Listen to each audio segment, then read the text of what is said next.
Confidence isn't something that magically appears overnight.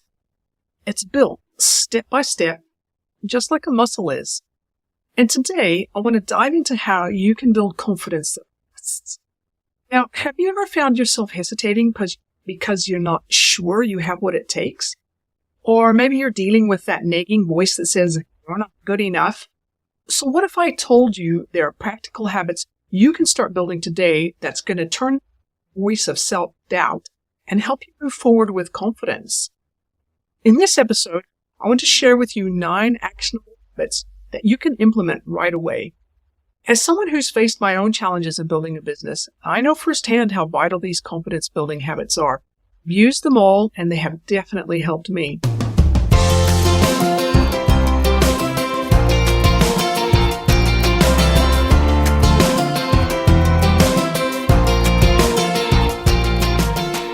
Welcome to the Online Business Launchpad podcast. I'm Trudy Rankin, and I bring you stories, tips, and advice from online entrepreneurs who have overcome problems and challenges to get to success. Because if we've done it, so can you.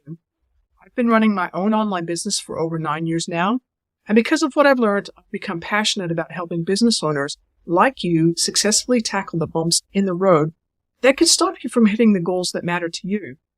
I've used my experience and the experience of others to help hundreds of people grow the online side of their business. And one of my greatest joys is working with people who, because of life circumstances, need a flexible work from home option that helps them pay the bills. My mission is simple. I want to help you solve the challenges you face as an online business owner so that you can have more time and money for yourself and your family and more choices in how you live your life. Confidence is something that doesn't always come naturally. And today, I want to talk about some of the habits that you can build and actions that you can take that will build your confidence over the long term, just like exercising a muscle makes that muscle stronger. So let's talk about some things that you can start doing right now to develop those confidence building habits. The first one I want to talk about is the habit of breaking down tasks. If you're working on something that feels huge or intimidating, like maybe pitching an idea to somebody, or going for a big job, or basically starting a business, it will be so much easier to do if you break down this process into smaller manageable steps. For example, let's say you're going to pitch an idea for an article to a publication. You're going to start by finding a publication that takes pitches, and then you're going to research the publication to get a sense of the vibe and what they're looking for. Then you're going to turn your notes into a really rough first draft pitch. Then you're going to polish your pitch. Then you're going to take a deep breath and hit send for the email. And then you need to make sure that you schedule follow-up emails, because most of the time you're not going to get a response straight away. And then you need to keep sending those follow-up emails. So doing each step builds momentum, and splitting those steps out like that makes the whole process seem not quite so overwhelming. The second thing that you can do in terms of building habits that can help you build confidence is to start to think about how you can reframe your negative thoughts.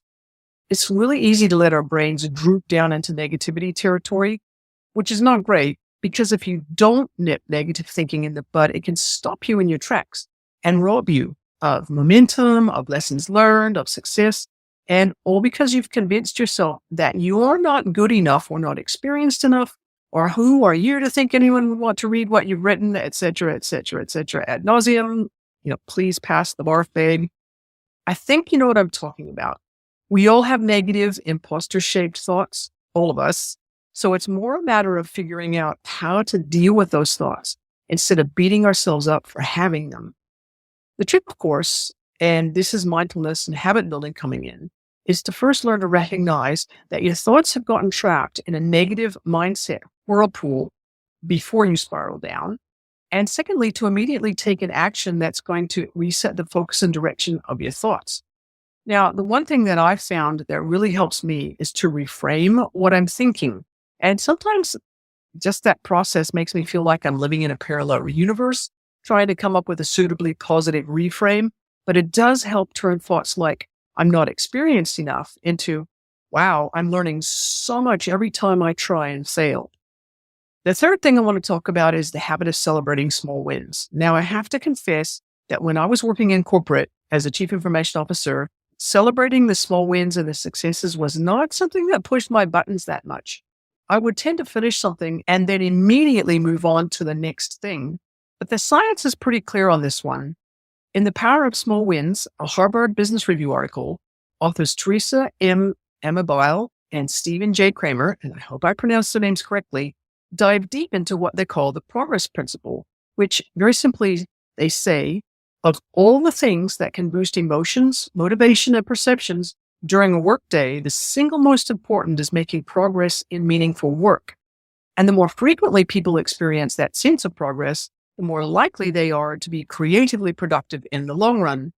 Whether they're trying to solve a major scientific mystery or simply produce a high-quality product or service, everyday progress, even a small win, can make all the difference in how they feel and perform. Now, the way I think of it is that acknowledging a small win brings it to the front of your mind. And by focusing on that small win in a very mindful way, even just a quiet little woohoo gives your brain a bit of an endorphin hit.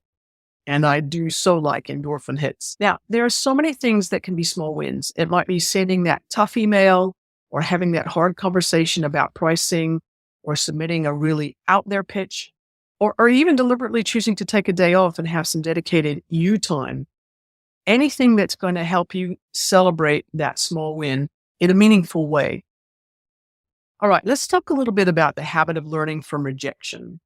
So here's the thing. Do you seriously know anyone who got a great writing gig the first time they asked for one and they've never been turned down since?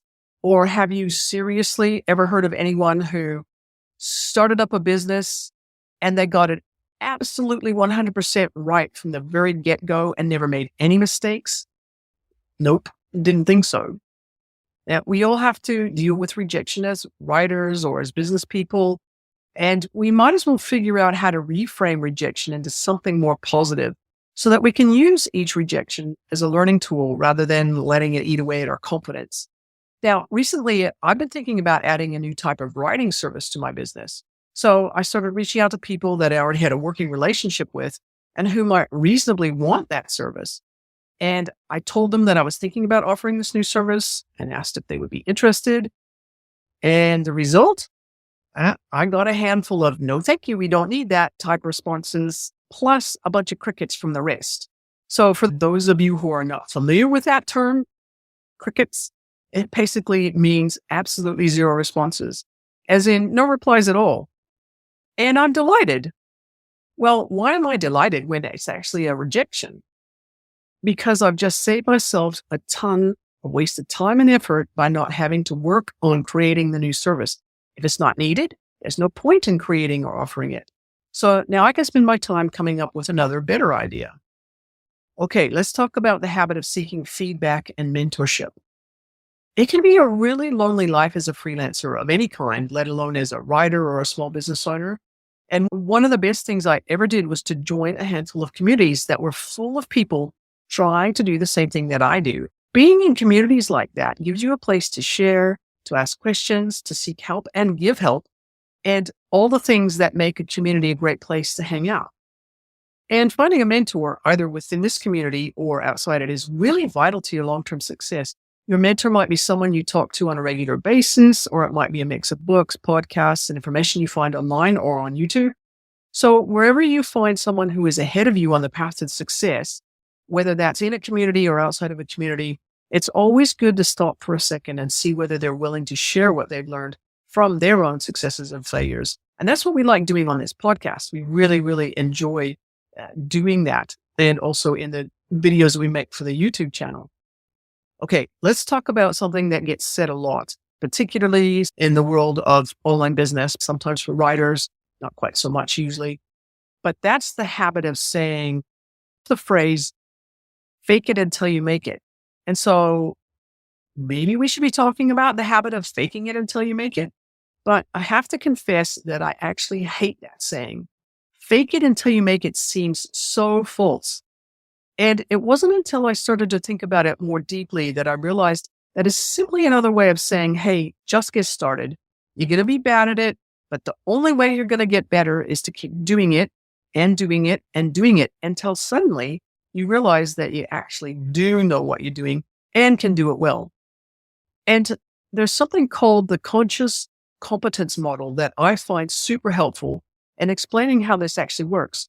Because basically, as you try again, you go through 4 stages. The first stage is unconscious incompetence. You don't know what you don't know. Then you have conscious incompetence. Do know what you don't know. Then you move through to conscious competence. You know what you're doing, but you have to really concentrate to get it right. And then you have unconscious competence, where it's so easy for you to do that, whatever it is that you're doing, that it's like breathing, and you cannot understand why other people find it so hard or even impossible to do.